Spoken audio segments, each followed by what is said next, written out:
Hello, and welcome to Ending Physician Overwhelm. I'm your host, Dr. Megan Mello. I'm a family and obesity medicine physician, as well as a certified life coach for physicians. In this podcast, we talk about how the learned habits of people-pleasing, perfectionism, and a lack of boundaries show up in our lives and how they contribute to burnout, exhaustion, and overwhelm.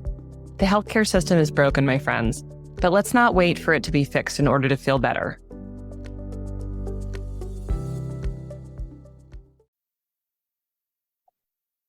Hello, my friends, and welcome to today's episode.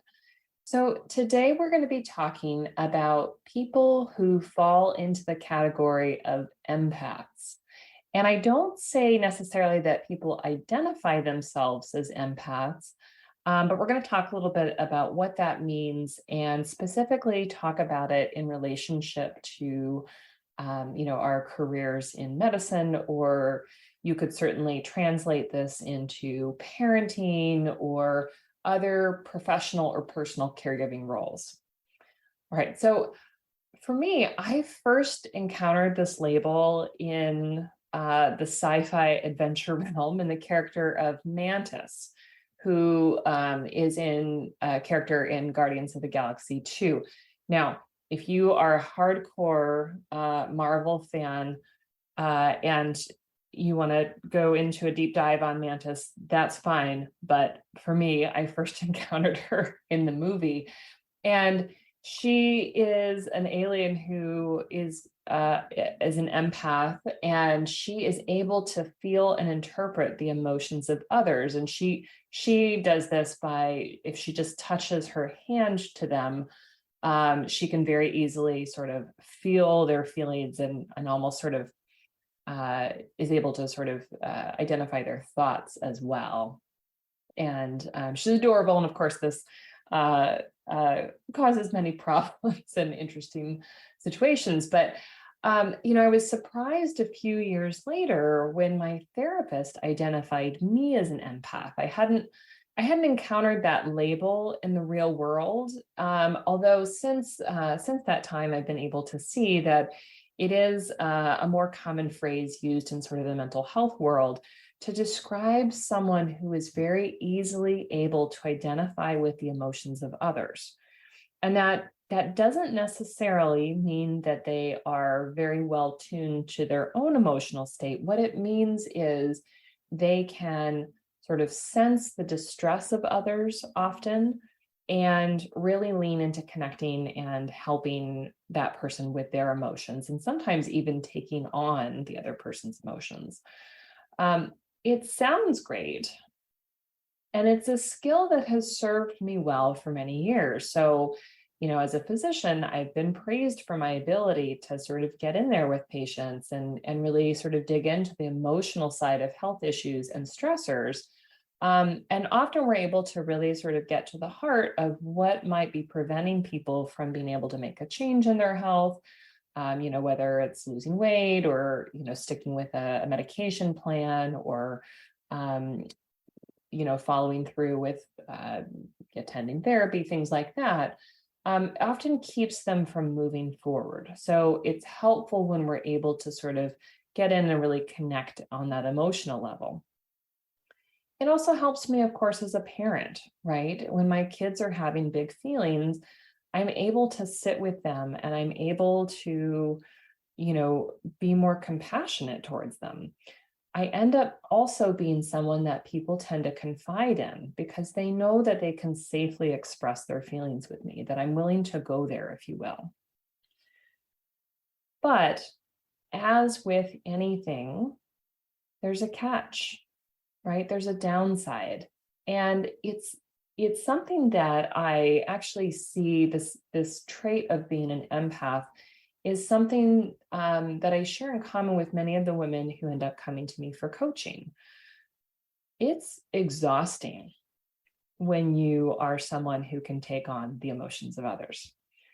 So those of us who are able to connect with the emotions of others easily, we also tend to really not just connect with people over their emotions, but really to take on the emotions as though it's our own. And sometimes we even take it a step further and we take responsibility for the emotions of others. So, for example, if my patient comes in and they're very upset about the wait or how the person at the front desk was acting when they checked them in, something that had nothing to do with me, I might then translate their upsetness as something that is my responsibility and my job to fix, even though I wasn't involved in the situation. And if we couple this tendency to feel responsible for the feelings of others with, having been raised to believe that we can't or we shouldn't have boundaries, or, if we've gone through times, for example, during medical training where boundary setting was often not okay, we can see how this has created a huge cohort of physicians who are absolutely exhausted from carrying the emotional load of the world around them, even before the pandemic hit, but certainly during and after. People are really suffering tremendously for it. So it's important to again note that being an empath, whether you have previously thought of yourself as this or not, it has many gifts. It has strengths. If you're an empath, you are likely a great listener. You can quickly take the emotional temperature of a room and get to the heart of things if there's a conflict. And it's also important to note that not all physicians and health professionals are empaths. You can have skills of empathy without, having this trait that tends to lead you to really strongly identifying with the feelings of others. So it's important that we recognize that this can and has helped us, but I'd also like to talk about things that we can do to lighten the load, because if you're someone who tends to carry the emotional weight of your patients, let alone other people in your life, I'd really like you to tune in here so that we can really talk about lightening the emotional load without needing to become hard-hearted, uncaring people, without needing to stop connecting with patients, and not to, need to quit out of utter exhaustion and frustration, right? There is a different way. So let's talk about how to move forward and build in some supports that really help you to be able to show up for others without completely draining yourself. Okay, so the place that we really need to start the conversation is talking about boundaries. If you have been listening to the show, if you have ever checked out my blog or any of my webinars, you'll know that I talk about boundaries a lot. And I talk about boundaries a lot because it's something that has been a major struggle for me and that I've done a lot of work on. I've had to do this in my personal life and certainly in my professional life. And like everybody else, I'm a work in progress on it. But when I talk about boundaries, it often tends to resonate in particular with other women physicians who I would also identify as being empaths, even though they may not identify themselves as such. And when I'm talking about boundaries, I really rely heavily on the work of Brené Brown, who is a PhD. She describes herself as a storyteller researcher and does tremendous work really on human affects and traits, including boundaries, vulnerability, shame, courage, compassion, all sorts of really weighty subjects. And in her book, called Rising Strong, she really talks about the relationship between boundaries, integrity, and generosity. And so she says that in order to stay in our integrity and to make the most generous assumptions of others requires boundaries and accountability. In her research, she and her team have discovered that people with the highest levels of compassion become skilled at boundaries in order to continue to be able to practice compassion. And, for many of us who really wrestle with boundaries, we may have been laboring under the assumption for many years that boundaries are something that's for other people, that boundaries really interfere with our connection to others, that somehow boundaries are not okay for quote unquote people like us. And so if you are listening and you're getting a little upset, even sort of thinking about boundaries, I don't blame you. And I hope that you'll continue to listen, because I think this really is important for you to hear. What I want you to ask yourself is whether or not your lack of boundaries is working well for you. Is you being open and available to serve the needs of all the other humans, including your patients, your staff, your family, your kids, is that filling your cup, or is it emptying your cup? Is it leaving you drained? Because yes, it is often true that people who quote unquote love us for a lack of boundaries, they love us for being easy to get stuff from. And that's not necessarily them being manipulative, awful people trying to take advantage of us. But that doesn't mean that it's a justification for your lack of boundaries. And yes, they may be upset or disappointed if you choose to say no to them. But what do you choose for yourself? Do you choose to continue to suffer and to feel resentment and overwhelm and frustration? Or will you instead choose to start putting your own needs on the list and start to practice saying no or not right now? And, similar sorts of ways of setting limits on what you are willing and able to do for them.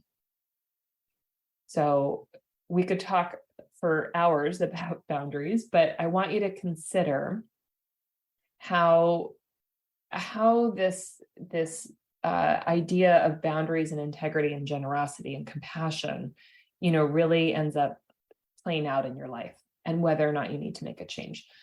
And next, the second thing I want us to consider is still somewhat on the theme of boundaries, but it really has to do more with sort of your boundaries for yourself.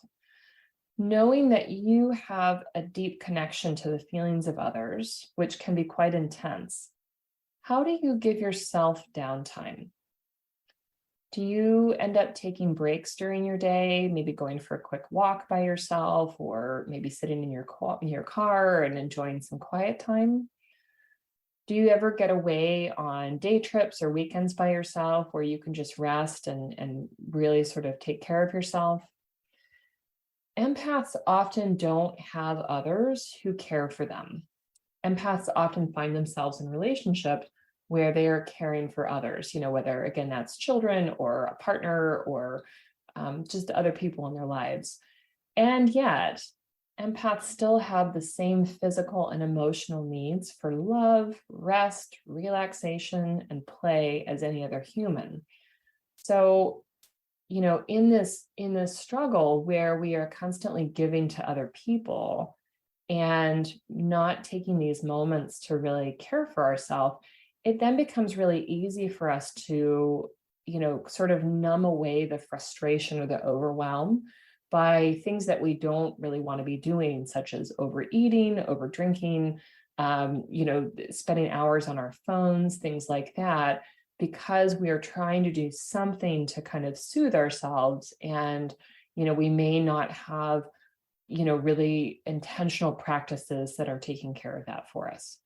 So when we start to be intentional about sort of our own care and feeding, how we tend to ourselves emotionally and physically, then we can often decrease or stop those behaviors to numb out those feelings. So you can see it makes a big difference on sort of your health and well-being, and also on your, your perception of yourself when you are leaning into self-care, making intentional rituals, things that you do on the regular. Some of those will be every day, some will be every week, every month, every year, things that are really designed to give you the quiet and the peace and the recharging that you need.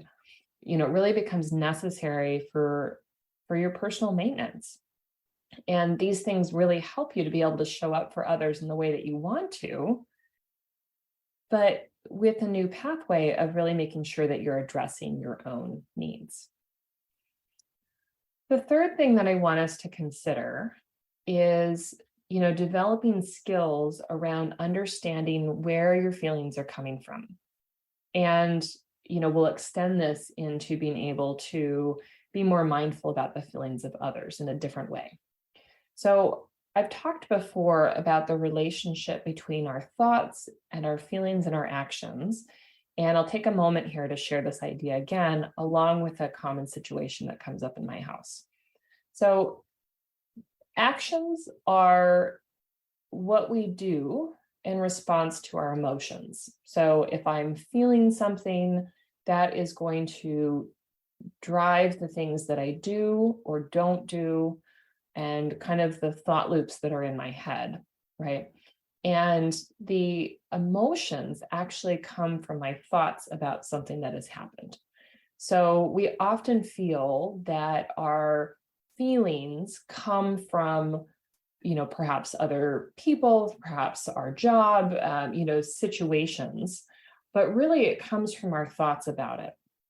So just to give an example, so we may feel that we wouldn't yell if our kids didn't frustrate us so much, right? It's their fault that we are feeling frustrated. But it isn't actually the kids that are causing the frustration. It's really our thoughts about the things that they're doing or not doing, or saying, that are causing our feelings.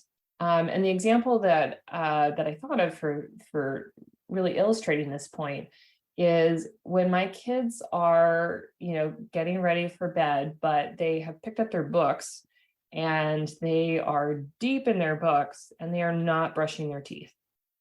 And I, will ask them, okay, hey, will you put your book down? It's time to start brushing teeth. And then, of course, like many parents, my tone gets, more in the yelling vein than I would like it to be, right? I can become very frustrated by that situation. And before I know it, I'm yelling, even though I don't want to be yelling at my kids, right? And I'm not yelling at my kids because my kids are awful people. I'm yelling because I'm having the thought that they should immediately respond to my request that they brush their teeth. But if I can back myself up and get a little curious about it, why would they want to put their books down, their books that they're enjoying, in order to do something not fun like brushing their teeth? I don't get excited about brushing my teeth. And yes, sometimes I got to put my book down to go do it, right? Why should I think that they're going to be excited about doing that for themselves, right? They have to learn. So why am I bringing this up as something for empaths to understand? I think it's important that we can understand the relationship between our thoughts and feelings and actions so that we cannot over-identify with our emotions, especially in situations like this. And, when I think about it, I can very easily stay stuck in the frustration because they're not brushing their teeth. And pretty soon I'm having thoughts of they never listen to me, they don't respect me, and so on and so on. And before too long, I'm really emotionally wrapped up in the whole cascade of difficult emotions. And it's really hard to get out of that. And not everybody gets so tied up in their emotions like that. But if you're an empath, more likely than not, it's very easy for you to be in that state. When I'm able to practice being curious about my feelings, when I'm able to ask myself, what am I feeling? Name the emotion, frustration in this example, and then be curious as to why I'm feeling that way, I can turn down the dial on the intensity of the emotion and I stop over-identifying with it. I don't go into the rabbit hole of thinking that they never listen to me and that they don't respect my words. I can dial it back and I can say, okay, I'm feeling frustrated because I have the thought that they should just go along with what I'm saying, stop doing something that they're enjoying to do, and do something that's unfun. Okay, do I really want to get in a big spin out of frustration about that? No, I don't. Is that helpful? No. Does it help me to get their teeth brushed? No, it doesn't. Is it a fun way to spend the evening? Is it relaxing as part of the bedtime ritual? Not at all. So I hope that I've illustrated that, when empaths like us start doing this work with ourselves and with other people as well, we're also able to see that someone else's outbursts, we can see that as a demonstration of their own emotions. And we can use that same skill of curiosity to, sometimes explore it with them if that's safe and appropriate.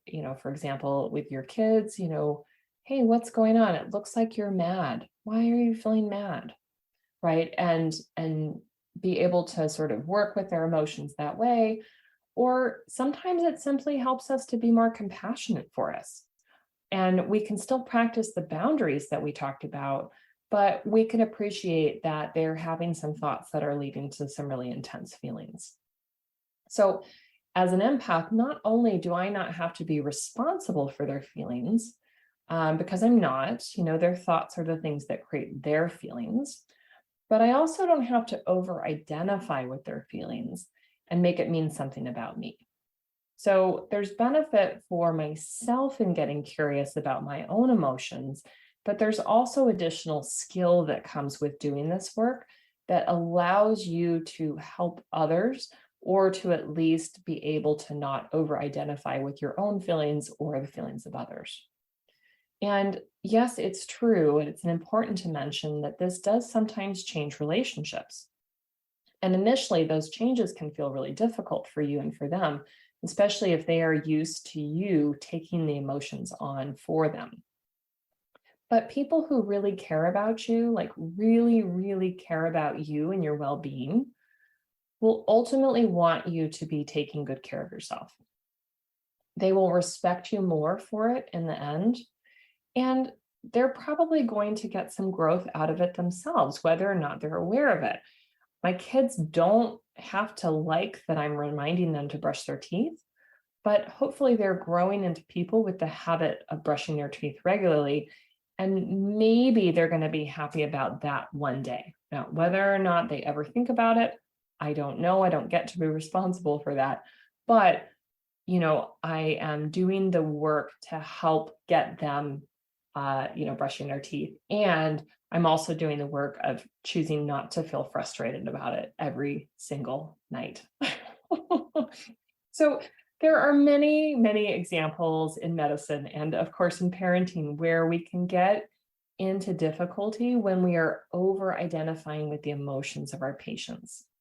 If you think for just a moment about some of your most challenging patients, people maybe who struggle with safe medication use, people who have difficult socioeconomic circumstances, or who are really blunt and direct or unkind or even verbally abusive.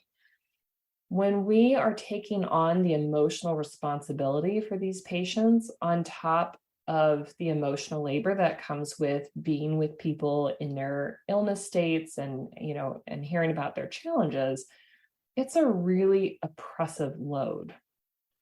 But I hope that you can see that by taking the time to work on setting boundaries with others, on setting intentions and boundaries about your own self-care, and getting more curious about our own emotions and the emotions of others, rather than just letting those emotions, railroad us. I hope that you can see that there is a way to keep doing good work with others and for others in whatever capacity you choose, but also to not continue to take on unnecessary suffering yourself. You don't prove the greatness of the care that you provide by suffering more,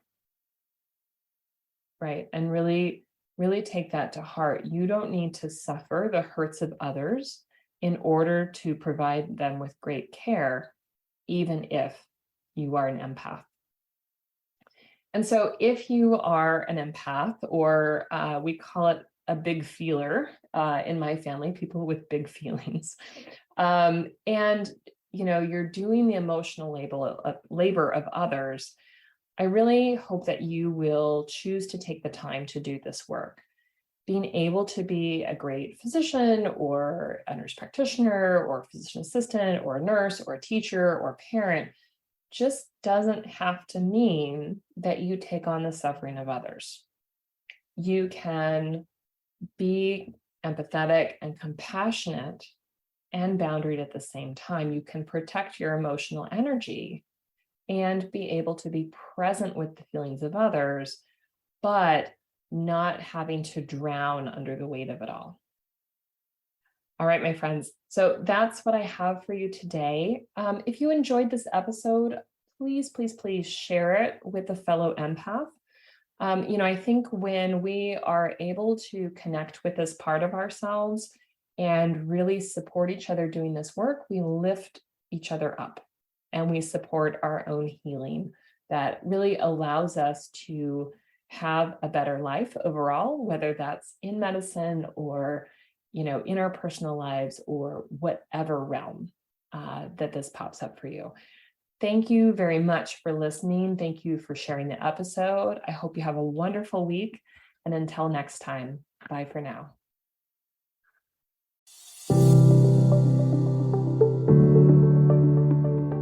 Well, that's our show for today. Thank you as always for listening. To learn more about my coaching programs, head to www.healthierforgood.com. And if you love this podcast, please drop us a review on iTunes or support the show by clicking the link in the show notes. Until next time, take care.